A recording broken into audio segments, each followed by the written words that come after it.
제가 미국에 있을 때 잊지 못할 사고가 하나 있었습니다. 12월 달인데요, 미국 전역에 생방송으로 브레이킹 뉴스로 중계가 됐습니다. 어떤 일이냐면 우리 한인이었어요. 제임스 김 씨라는 한인이, 이 부부와 네 가족이 두 딸과 함께, 딸은요 4살 7개월 된 어린 두 딸을 데리고 이 오레곤주 포틀랜드로 여행을 가다가 악천후를 만나서 실종이 된 거예요. 그래서 경찰에 신고하고 경찰과 수색대가 그냥 하늘에 헬리콥터들이 떠가지고 말이에요. 예수 믿는 가정이에요. 그래서 이거 실종이 됐으니까 생방송으로 이들을 잡는 중계가 된 거예요. 우리 한인 사회에서는 슬픔을 만나서 많이 기도했습니다.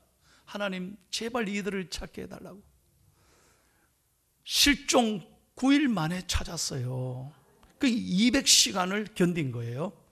그런데 불행하게도 남편은 싸늘하게 죽었습니다. 남편은 죽었어요. 그런데 어머니와 두 딸은 살은 거예요. 경찰이 가서 마지막 건졌을 때 보니까요, 놀라운 것은 어머니가 4살 7개월밖에 안 된 두 딸을 품에 안고요 끝까지 견딘 거예요. 여러분, 저희들은 이 뉴스를 보면서 어머니가 얼마나 위대한가. 그럼 나중에 어떻게 견뎠느냐, 어떻게 살아났냐 하니까 마지막 가스가, 기름이 떨어질 때까지 마지막까지 차 안에서 견디다가 이제 가스가 다 떨어져 시동이 안 걸리니까 그 다음엔 추우니까 어떻게 견뎌요?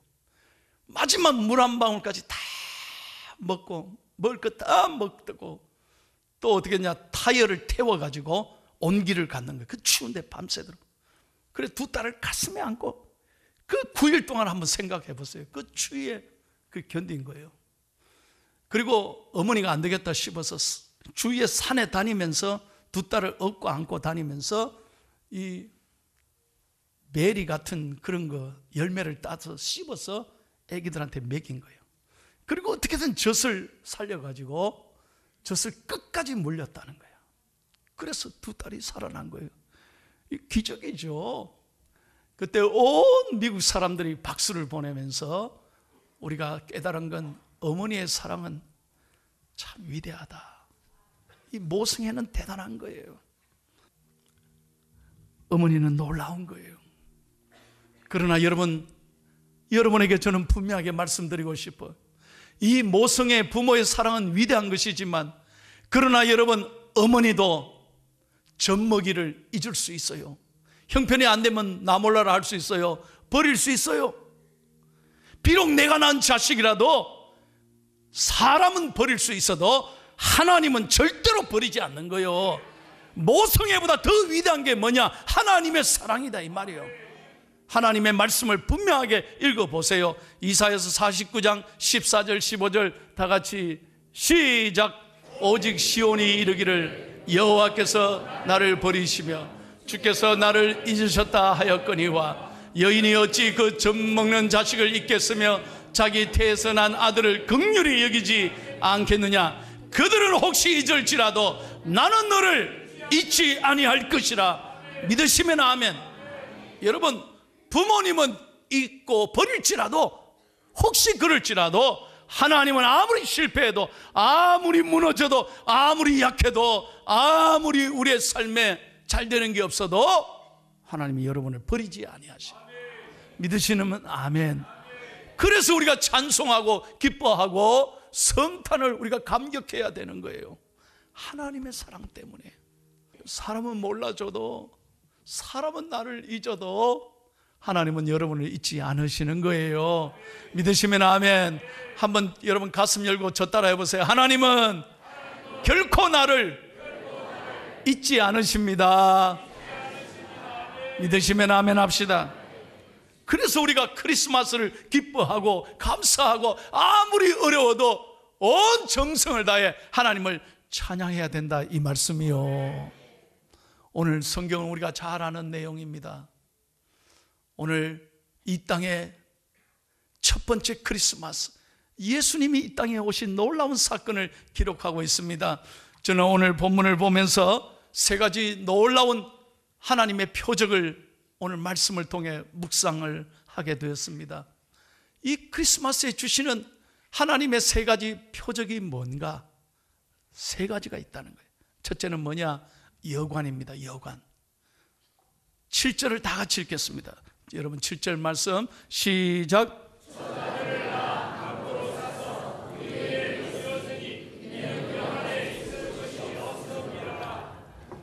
여러분, 예수님은 화려한 궁중에 오신 게 아니에요. 이 땅에 여관에 오셨어요.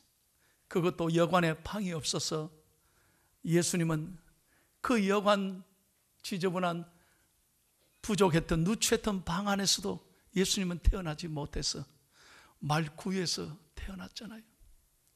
여러분, 이 말씀 무슨 말이냐? 우리의 인생은 여관과 같이, 나그네와 같이 지나가는 거라는 거예요. 이걸 잊으면 안 돼요. 영원히 살 것 같이 여러분 착각하지 마세요. 인생은 나그네라니까요. 빈손으로 왔다가 빈손으로 가는 거예요. 결코 가지고 갈 것 아무것도 없어요. 여러분, 이걸 분명히 아셔야 돼요. 그러면 어디에 마음을 두고 사느냐는 거예요. 뭘 그걸 가져간다고 여러분 그렇게 권력을 의지합니까? 영원합니까? 사람들을 그렇게 의지합니까? 그 사람이 영원합니까? 돈이 영원히 내 따라옵니까? 가지고 갈 수 있습니까? 인생은 어디서 왔다가 어디로 가는지 알 수 없어요. 우리는 지난 주간에도 대성학교에 대학을 눈앞에 둔 학생들이 강릉에 마지막 여행하러 왔다가 너무나 비참한 이 불행한 사건을 우리가 보면서 얼마나 가슴이 아팠습니까? 도대체 우리 인생이 어떻게 보장이 됩니까? 내일을 알 수 있습니까? 아무것도 아닌 거예요. 그래서 세상 사람들은 죽음이 두려운 거예요. 어디로 가야 될지 알 수 없기 때문에. 그러나 분명한 것은 저와 여러분은 다릅니다. 우리는 목적이 있습니다. 우리는 방향이 있습니다. 갈 곳이 있습니다. 나그네지만은 천국을 향해서 가는 하나님의 순례자다 이 말이에요. 그래서 감사해야 될 거예요. 감사해야 되지. 다 나그네지만 믿음 없는 정치 없이 사는 나그네가 아니라 우리는 믿음으로 사는 일생 하나님이 동행해 주시는 행복한 나그네인 줄로 믿습니다. 나그네에 대한 아주 재미있는 이야기가 있어요. 잘 들어봐요. 어느 날 새 나그네들이 짐을 잔뜩 앞에도 메고 뒤에도 메고 보따리를 앞에도 뒤에도 메고 걸어가는 거예요. 이 새 나그네가 지나가니까 사람들이 궁금한 거예요. 도대체 저 보따리에 뭐가 들었나? 첫 번째 나그네에게 묻습니다. 여보, 당신 뭘 그래 앞에도 뒤에도 보따리를 잔뜩 들고 갑니까? 그랬더니 예, 저는 앞에는요 내 참 불행했던 일, 슬펐던 일, 분노했던 거, 실패했던 거, 후회될 일을 잔뜩 담았다는 거예요. 그럼 뒤에는 뭐냐? 좋았던 일, 기뻤던 일을 뒤에 보따리에 싸서 이렇게 지나간다는 거예요. 근데 여러분, 뒤에 좋은 일, 기쁜 일 아무리 매봤자 그거 자주 열어봅니까? 뒤에 매는데 보입니까? 그거는 아무리 기뻐도 잘 보이지가 않아요. 이래 보면. 앞으로 가는. 그런데 맨날 보는 거는 슬펐던 일, 억울했던 일, 분노했던 일을 딱 메고 하니까 그것만 보고 이렇게 가니까 이 걸음이 어떻게 되겠어요? 내가 이렇게 해도 여러분 반응이 별로 없어요. 얼마나 무겁겠냐 이거예요. 매일 보는 게 무겁던 거, 힘들었던 거, 슬펐던 일 그것만 보고 가니 아휴, 힘들어 죽겠다 이날. 옳습니다. 두 번째 나그네에게 묻습니다. 당신은 좀 표정이 다른데요. 뭘 갖고 그렇게 메고 이고 가십니까? 나는 저 사람하고 다릅니다. 나는 좋았던 일을 앞에다가 쌌습니다. 행복했던 일, 감사했던 일을 앞에 딱 안고 뒤에는 슬펐던 일, 무거웠던 일, 힘들었던 일을 뒤에 맸다는 거예요. 아, 그거 좋은 아이디어네. 그런데 잘 가고 있습니까? 그러니까 웬걸요? 조금 걸어가니까 뒤에가 너무 무거워서 어깨가 아파. 그러니 힘들다는 거예요. 와, 그렇구나. 셋째 나그네에게 물었어요. 당신은 똑같이 메고 있는데 표정이 헐 다르네요. 당신은 뭐래요? 잘 들으세요. 나는 다릅니다. 어떻게 했는데? 나도 마찬가지로 앞에는 좋은 일, 뒤에는 일, 감사했던 일, 행복했던 일 딱 싸고 메고 갑니다. 그걸 보면서 기뻐하죠. 뒤에도 물론 두 사람과 똑같이 슬펐던 일, 화났던 일, 분노했던 일, 억울했던 일 뒤에 쌌습니다. 그런데 한 가지가 다릅니다. 뭘 어떻게 했네? 구멍을 뻥 뚫었습니다. That's good idea. 잘 들으세요. 모든 슬프고 분노하고 아팠고 후회된 일을 남몰래 흐르는 모든 눈물 같은 얘기들 뒤에 다 안고 다 뚫었다 이 말이에요. 그러니 지나가니까 하나도 안 무거운 거예요. 믿으시면 아멘. 여러분, 요셉이 그랬는 거예요. 창세기 요셉 보세요. 요셉만큼 억울한 사람이 어디 있어요? 어떻게 형제들이 자기를 두드려 패가 반 죽게 만들고 그 깊은 웅덩이에 형님들이 자기를 파묻고 그것도 모자라서 요셉을 애굽에다 팔아 넘기고 요셉 같은 인생이 어디 있습니까? 그래가 목숨 걸고 애굽까지 갔더니 주인 또 부인이 또 야단을 지기고 안 된다 하니까 자기를 그냥 억울하게 덮어 씌워서 좀 성경 얘기인데 별로 감동을 안 받으시네. 그걸 또 안 된다 하다가요 감옥에 들어가고. 여러분 어떻게 이런 인생이 있습니까? 요셉이 맨날 그 억울한 걸 앞에 쳐다보고 하나님 원망했습니까? 다 뒤에 놓고 다 뚫고 다 지나가서 다 흘러보내고 오직 앞에 하나님만 바라보고 하나님만 바라보니까 그의 인생을 요셉을 하나님 축복하셔서 애굽의 국무총리가 되게 하시고 요셉 때문에 나라가 살고 요셉 때문에 자기 가족이 다 구원을 얻고 여러분 가난도 이겼잖아요. 믿으시면 아멘. 여러분 우리가 성탄을 맞고 한 해를 보내면서 여전히 여러분 분노와 슬픔과 잘못됐던 일, 억울했던 일을 가슴에 싸고 말이죠. 늘 그것만 들여다보고 감사했던 일은 저 뒤로 제껴놔 버리고 그렇게 한 해를 맞으시겠습니까? 그게 행복한 인생입니까? 그게 정말 하나님 앞에서 우리에게 원하시는 인생이겠느냐 이 말이에요. 오늘 하나님께서 첫 번째 표적 여관을 보여주신 이유는 우리가 나그네다 이 말이에요. 우리 인생 나그네 길을 사는데 다 여러분 하나님 앞에 감사할 것만 생각하고 슬픈 일 다 잊어버리고 오직 천국만 바라보며 믿음으로 걸어가는 저와 여러분 되기를 예수님의 이름으로 축원합니다. 두 번째는 구유예요. 구유. 12절 말씀을 읽겠습니다. 12절 시작.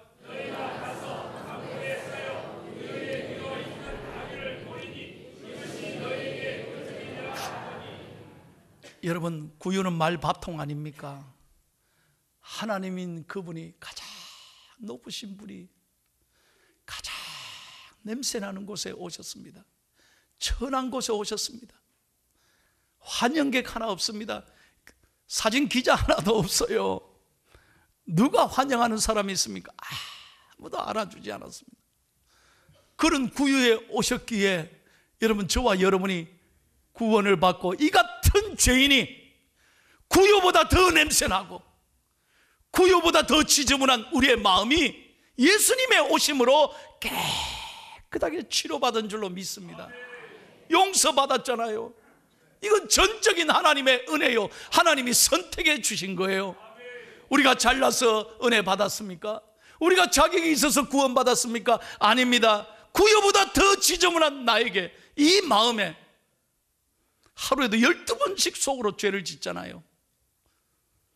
그런데도 예수님은 버리지 아니하시고 한 번 택한 우리를 영원토록 일생 동행해 주시고 사랑해 주시니 늘 구유를 생각하며 여러분 감사해야 되고, 다시 한번 감사해야 되고, 하나님의 영광을 위해서 살아가야 될 줄로 믿습니다.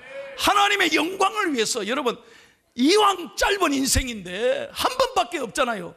인생이 두 번 삽니까? 여행 연습이 있습니까? 인생에 한 번밖에 없는 인생을 우리 그리스도의 영광을 위해 살아가야 될 줄로 믿습니다. 저는요, 박항서 감독의 팬이 됐습니다. 아이고, 베트남에 가보고 싶어요.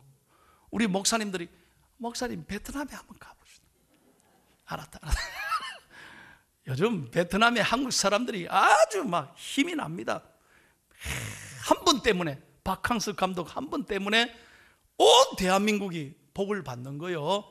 여러분, 그 다음 중요한 얘기, 이건 기자에, 이런 건 또 신문에도 언론에도 안 나와요. 여러분, 박항서 감독님은 집사님입니다. 알았어요? 몰랐어요? 그의 부인 최상하 권사님은 새벽 기도를 하루도 안 빠진대요. 이번에도 베트남에 갈 수 있었던 것도 그 부인 권사님이, 여보, 아무도 베트남에 안 가려고 하지만 당신은 하나님과 함께 하시잖아요. 당신 기도하면 하나님이 도와주실 거예요. 그래서 기도하고 갔다는 거예요. 그런데 여러분, 신문 기사를 보세요. 처음부터 박항서 감독이 잘했느냐? 아니에요. 2개월 만에 잘릴 뻔했대요. 가자마자 시합했는데 졌다는 거예요. 그래, 몇 번은 졌다니까요, 초반에는. 그러니까 베트남에서 잘못 데리고 왔다 해가지고요, 잘릴 위기가 있었다니까요. 그래도 박항서 집사님, 우리 감독님은 끝까지 기도하는 것까지. 여러분, 이 사진 한번 봐요. 에? 이번에 시합하기도 전에, 이런 거는 기자에 안 나와, 신문에. 결승전 시작할 때도 하나님 앞에서 누가 보든 안 보든 다 기도하는. 하나님 영광을 위해서 나를 써달라고. 에? 하나님 이름이 높아지도록 이 베트남이 끝까지 기도하는 거예요. 마지막 마칠 때도, 여러분, 우승했을 때도 기도하는 거예요. 저런 걸 좀 찍어야 되는데 말이에요. 저런 건 또 안 나와요. 이 사진 구한다고 내가요, 아주. 할렐루야. 여러분, 하나님 앞에 영광을 위해서 끝까지 기도하면 하나님께서는 우리의 삶을 축복해 주실 줄로 믿습니다. 우리도 구유와 같이 낮고 냄새나고 부족한 존재들 아닙니까? 그러나 예수 그리스도가 오심으로 그분과 함께 믿음을 가지고 꿈을 가지고 그의 영광을 위해서 살아간다면 하나님은 놀랍게 우리를 사용해 주실 줄로 믿습니다. 이 믿음 가지고 사셔야 된다는 거예요. 마지막 세 번째입니다. 세 번째 표적은 아기예요, 아기. 예수님은 아기로 오셨어요, 아기로. 12절 말씀을 읽고 마칩니다. 12절 시작.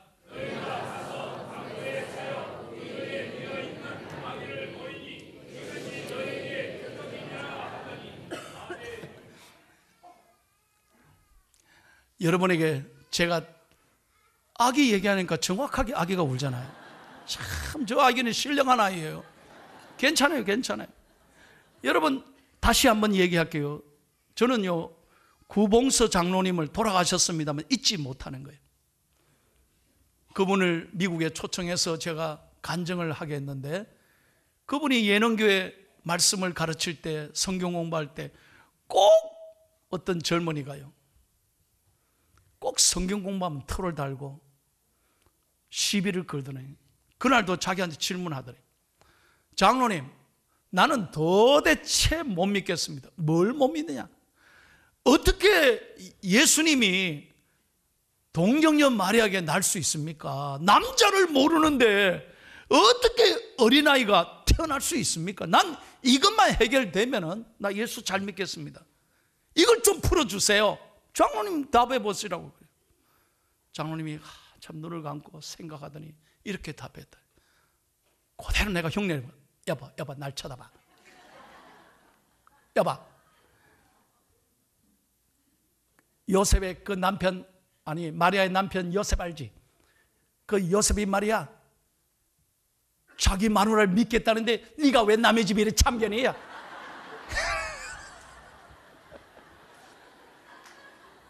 저희들이 완전 뒤집어졌다니까요. 남편도 믿겠다는데 네가 왜 그 말 아닙니까? 이 말에 그 젊은이가 아무 말을 못하더라. 그리고 그 젊은이는 예수 잘 믿고 지금 예능계 안수 집사님이 됐다는 거예요. 여러분들 가운데도 아무리 제가 설교해도 머릿속에 계속 지나가는 분이 있어요. 왜? 자기 이성으로, 자기 지성으로 이 놀라운 하나님의 은혜, 하나님이 인간이 되셨다는 이 은혜를 모르는 사람은 여러분 생각해 보세요. 죄 많은 인간의 모습으로 그 태에서 난 아들이면 그 예수님이 경배 받으시겠어요? 잘 생각해 보라니까.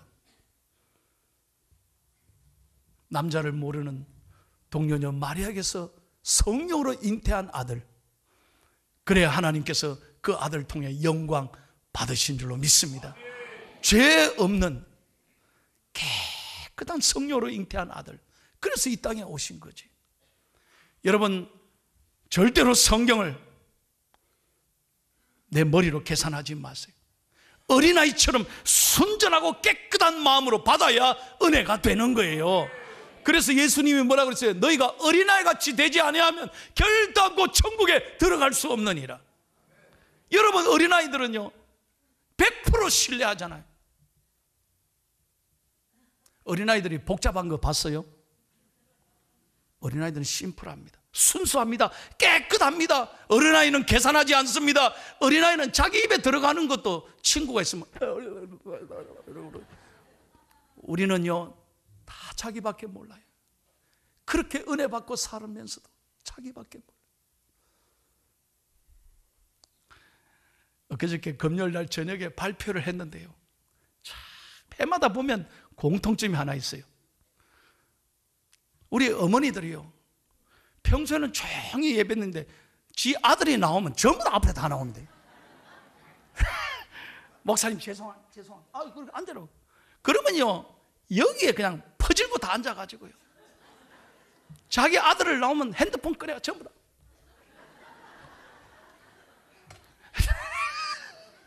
할아버지 할머니들도 마찬가지예요. 전부 다 몰려와서 이어서 금요일날. 참.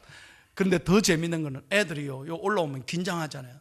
영아부 애들, 유아부 애들이 긴장하는데 뭘 찾느냐? 지 엄마만 찾는 거예요. 그래. 음악이 나와도 선생님 안 쳐다봐요. 저도 봐도 안 좋아해요. 이거 목사님 쳐다봐도 눈을 돌리고 그래. 그럼 누구냐? 엄마만 눈 맞추는 거예요. 엄마가 딱 봤다 그러면 엄마가 요라 하면 그때부터 노래 시작하는 거예요. 야, 이건 공통점이에요. 무슨 말입니까? 애들은 엄마만 있으면 행복한 거예요. 부모만 보면 행복한 거예요. 여러분에게 묻습니다. 여러분은 정말 예수님만 봐도 행복합니까? 참말로? 정말 하나님만 기뻐해요?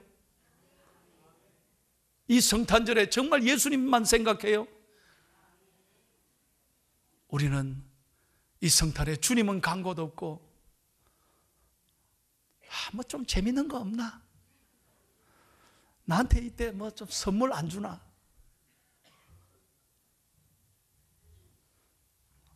여러분, 어린아이처럼 하나님을 기뻐하시기를 축복합니다. 세상에 마음 뺏기지 말고